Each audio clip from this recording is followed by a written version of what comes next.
Previously on Talk That Talk.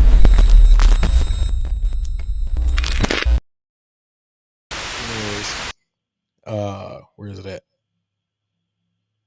They meet at the table behind closed doors. Why don't we? They meet at the table behind closed doors. Why don't we? I think Quan has already started one. Portia started one. Rick, go ahead, brother. Them doors ain't closed. We just ain't there. I'm sorry, man. Like, Alfred Watkins is in the room. Johnny Lee Lane is in the room. You know, we got to be putting ourselves around the right people.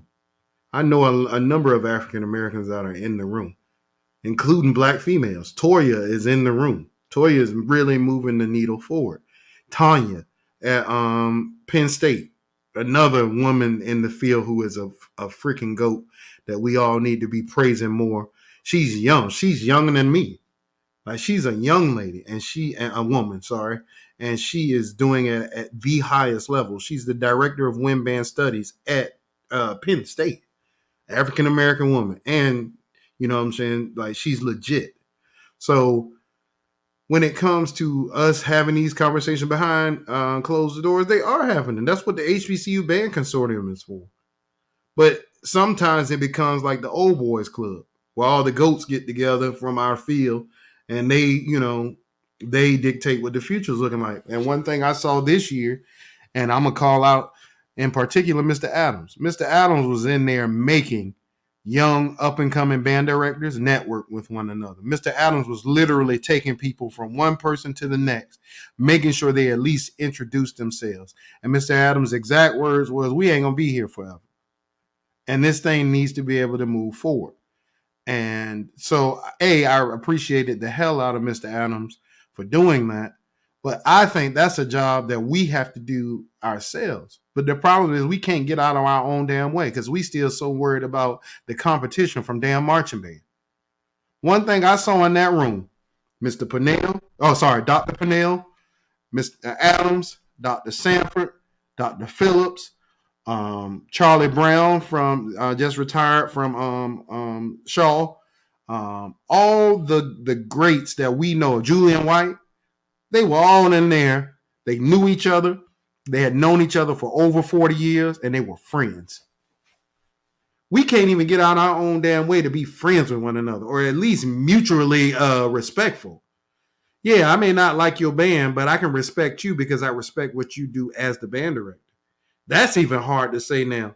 Because I'm sorry, if your band is out here doing marching band year round and your march and your concert band ain't talking about nothing, I'm sorry. I'm not giving you that respect just because you sitting up there on the podium as a director of bands. I'm not. Sorry, I'm not doing that. Especially when there's so many opportunities for you to do something different. Yeah, I understand parade season is a part of a lot of these band cultures, and I respect the hell out of that. I like parade season. New Orleans is one of my favorite cities on this planet. I've been to Mardi Gras many times. You all right? But at the end of the day, I also enjoy all the facets of what it takes to be. So I think these conversations are happening. I think the people that have the loudest voice aren't in the room because they can't go in a room with Dr. Sanford and have that type of conversation. And then the last thing I'll say is, and it's tragic, a lot of the people that's leading HBCU band culture and marching band culture in particular are unqualified. What? They either don't have the credentials or they work at whatever they work at and they internet gangsters for marching band heads. That's who runs marching band culture now. It's not people like me or like y'all or like Crystal or like Chuck. That we don't run marching band culture. It's the people that's the loudest online in them damn groups, people that ain't never marched a step in anybody's band, that got the loudest voice for our culture. So I'm very, y'all know me. I ain't never been one to hold my words, but I do think that these conversations are happening.